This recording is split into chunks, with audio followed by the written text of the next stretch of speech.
Hello, everyone. Welcome to another episode of Unlocking Tampa Bay. I am your host, Brian Burns, and very pleased to be joined by our two guests on the podcast today. There's an important exhibit at the Tampa Bay History Center currently now through August 3rd. It's called Invisible Immigrants, Spaniards in the U.S. We have the two gentlemen who are responsible for that exhibit. Jim Fernández, you are the professor of Spanish culture and literature at New York University and the director of NYU Madrid.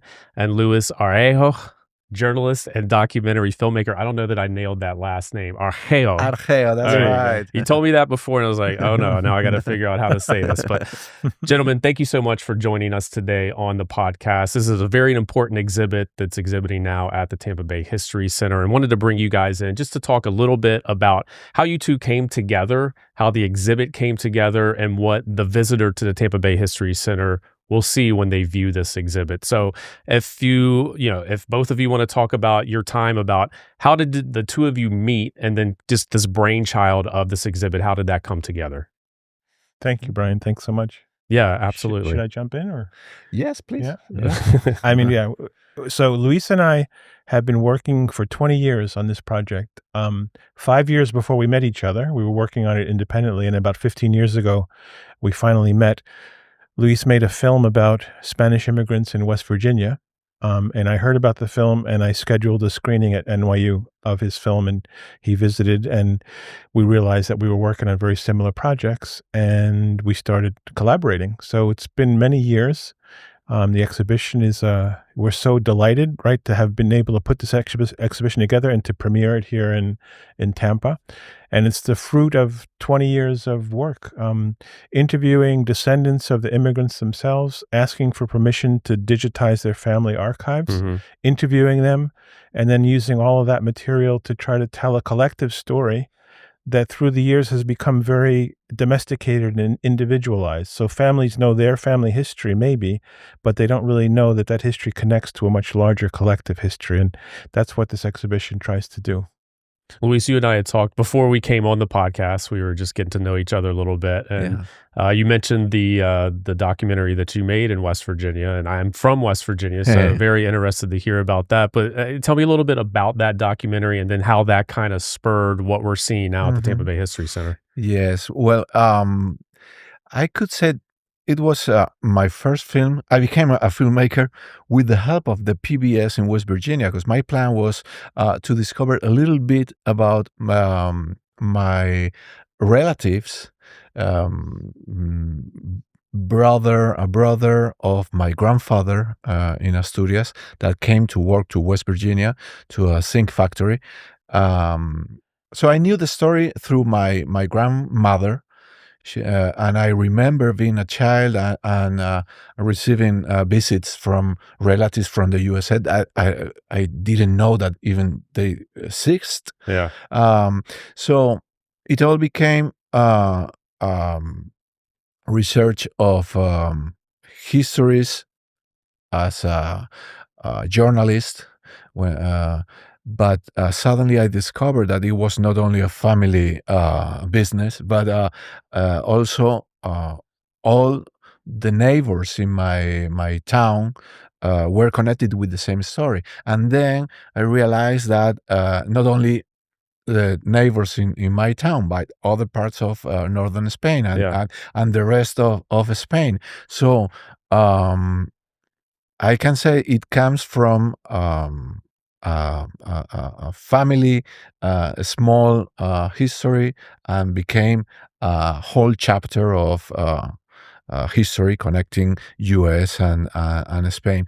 The docufilm itself tells the story about those neighbors from Asturias that went to West Virginia to work, and I filmed what remained there a century later, and that was memories, memorabilia, pictures, documents, and a new way of to connect the lives of people that never could go back to Spain, I'm talking too much, I think. No, talk as much as you like.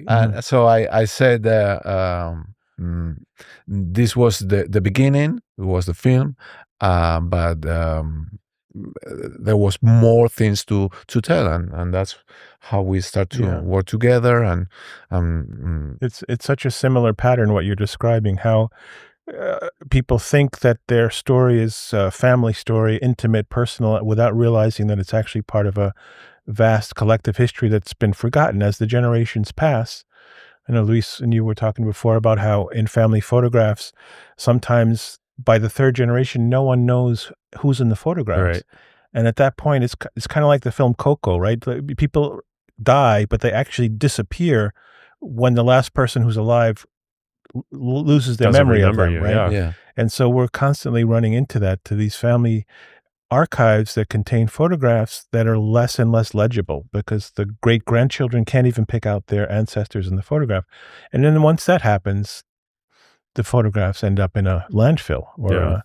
So we've been working against the clock to kind of find out who the people in the photographs are, and then to connect these stories that have become, like I said before, very privatized, very familiar, based on the family, but actually there was so tens of thousands of Spaniards came to the United States in the late 19th and early 20th century. That's why we call this invisible immigrants. Hardly anyone knows about this. If you ask people about Spaniards in the U.S., they'll think about the conquistadores and the explorers. But in the late 19th century and the early 20th century, tens of thousands of working class people, cigar rollers, zinc workers, coal miners, cannery workers, fishermen, granite cutters, came to the U.S. and established themselves all over the country, and then kind of disappeared. Because the stories became personalized and domesticated. Why do you think that is? The Spaniard is kind of the invisible immigrant, as opposed to some other ethnic groups that came over and you hear more about their story. Yeah, that's the question we've been grappling with all these years.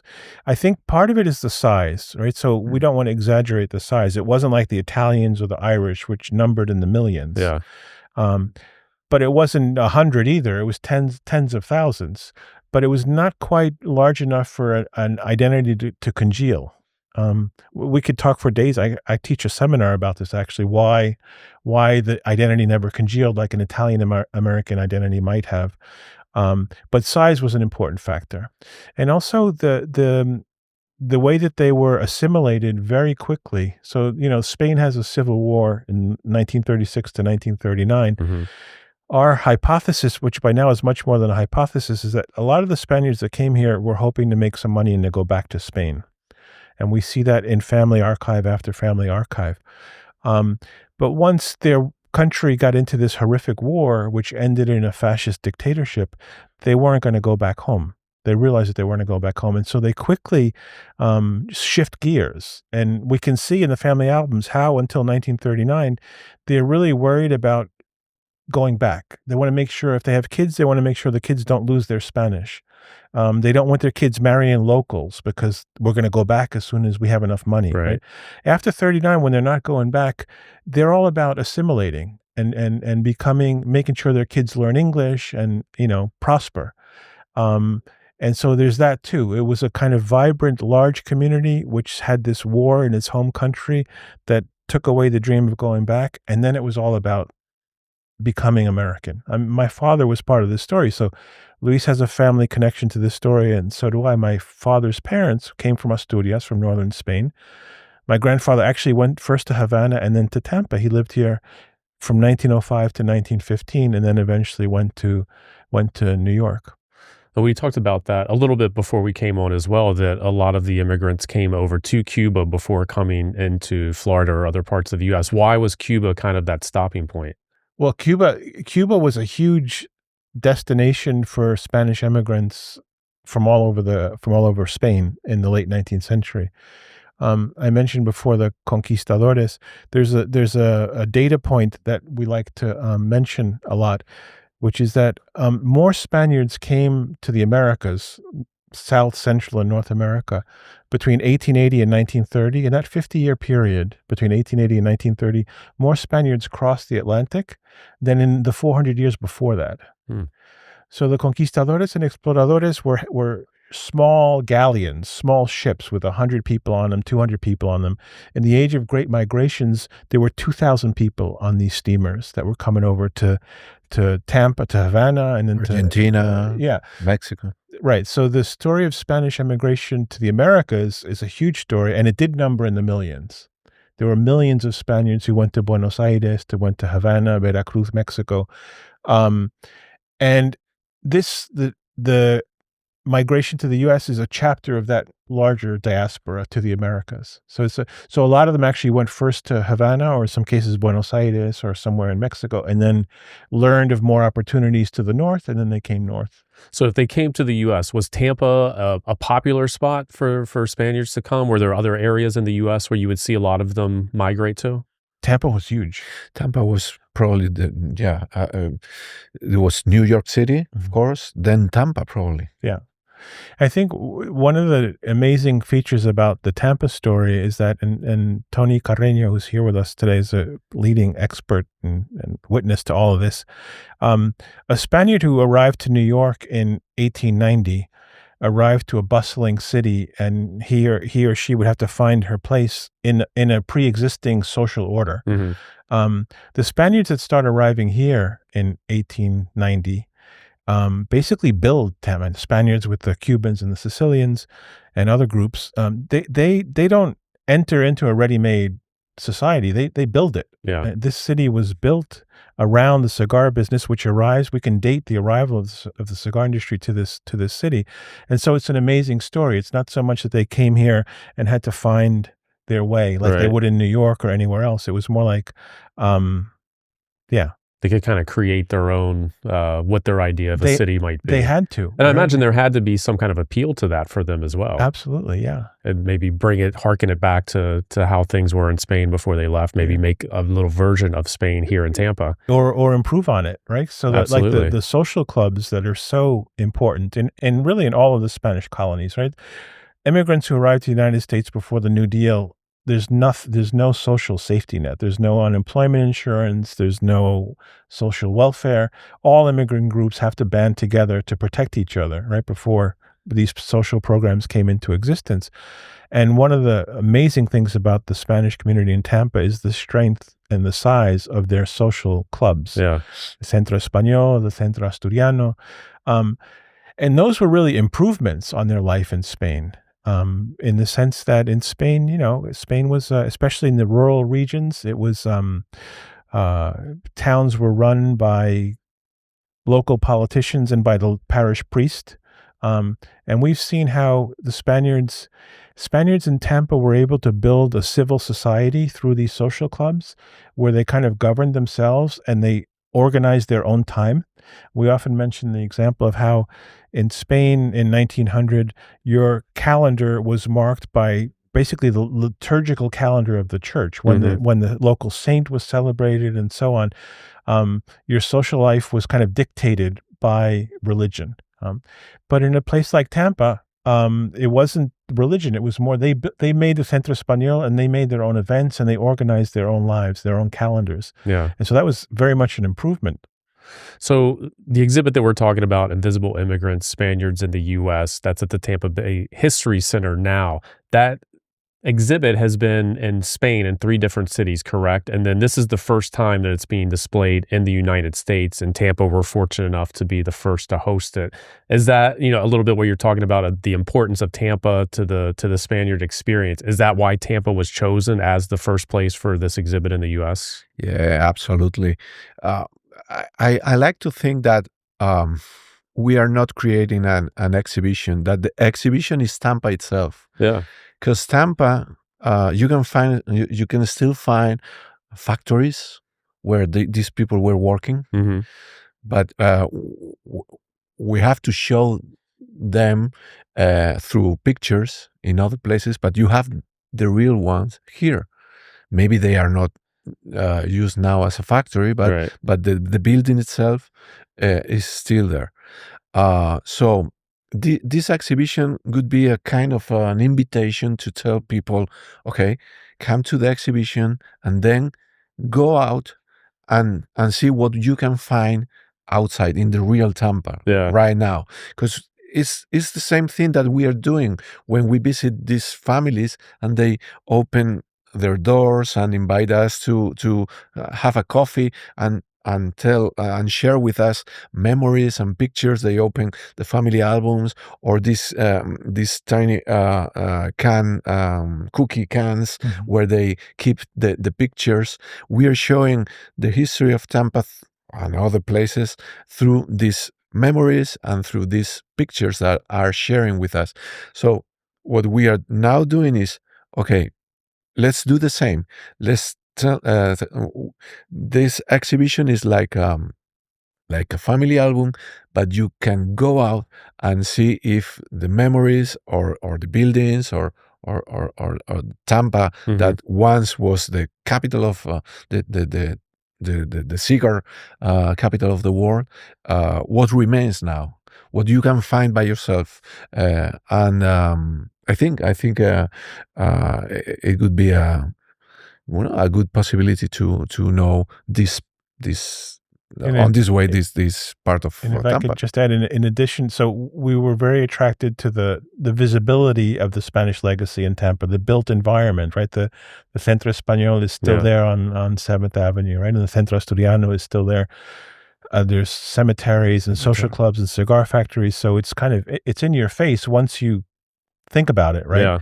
But we also want to highlight the communities of children, grandchildren, great-grandchildren who have made these superhuman efforts to keep this memory alive. And I think that's one of the special sauce of Tampa for us has been this community commitment to maintaining this history that, like we said, once you don't recognize the last person in your family photograph, the history kind of becomes ethereal. Like it kind of disappears. You know? Yeah. You cannot find many places where you can use the tram to go from the Tampa Bay History Center to the old town. Using the same tram that all these people were using a century ago, back more or during that less, time, right? That was something that we have to use and to treasure. It's something. You talk about going to the families and them opening up their photo albums and kind of the history of their family. Is that kind of the backbone, would you say, of this exhibit, as those talks with those families and kind of having those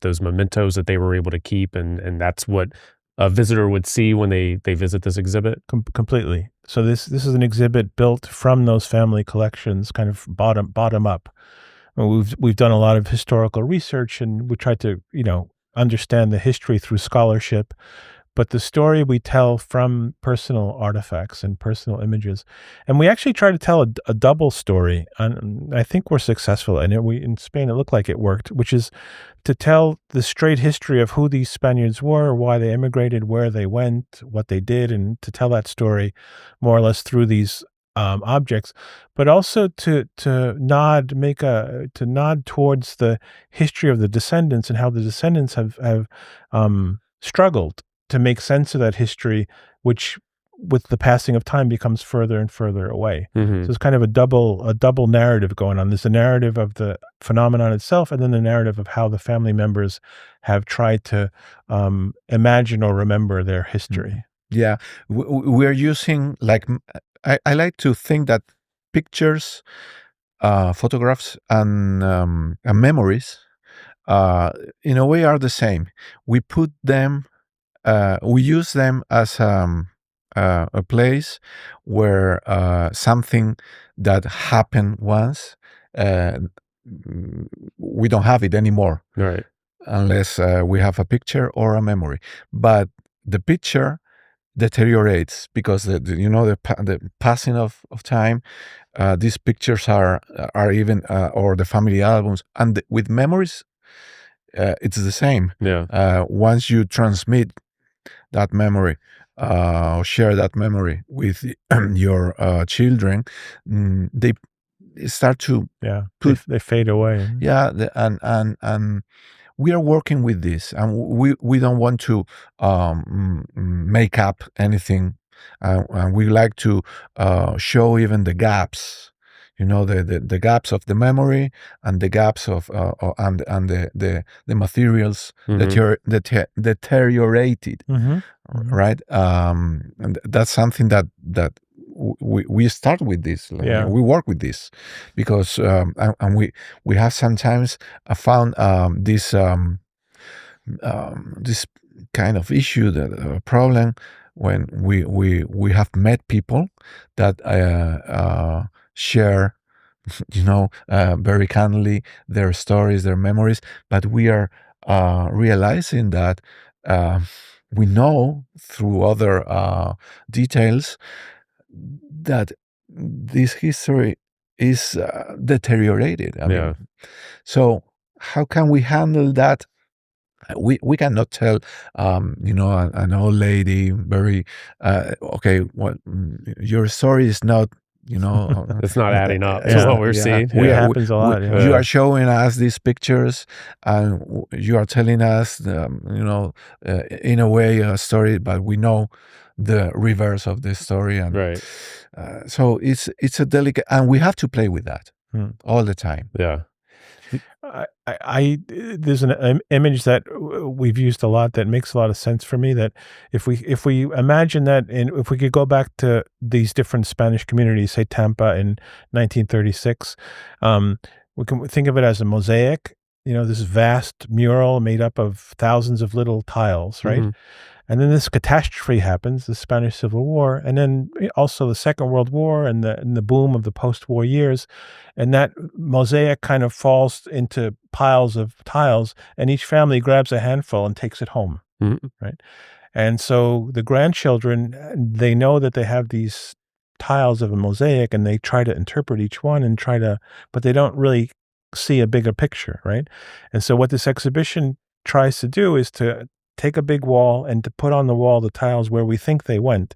And all of a sudden the people step back, and people in Tampa step back and say, oh my God, there were people in Hawaii that were neighbors of my grandparents who were here in Tampa, right? To reconstruct a big collective story based on these fragments that have come into the personal possession of individuals.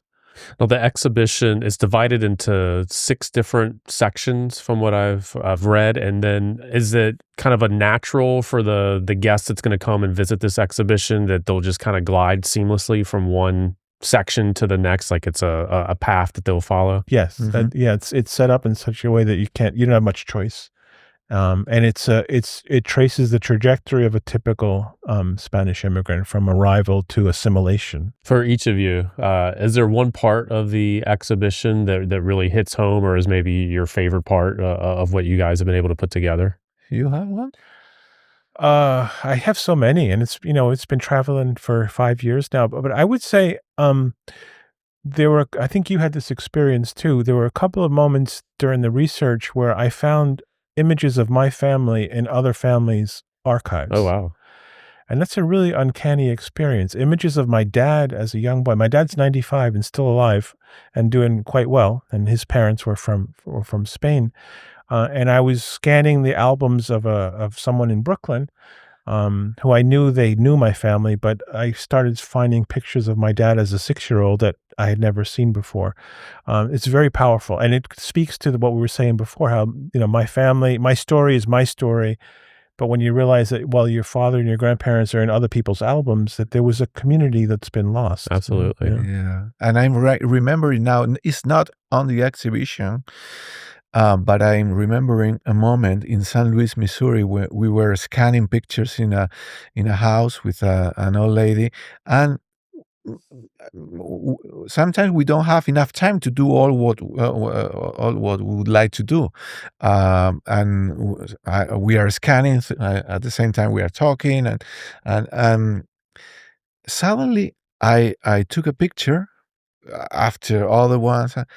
And I saw my grandfather. Wow. Yeah, that never came here. Yeah.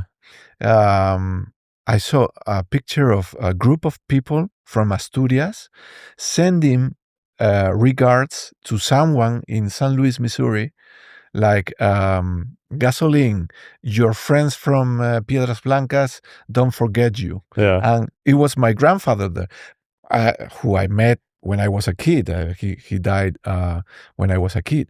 So it was like something.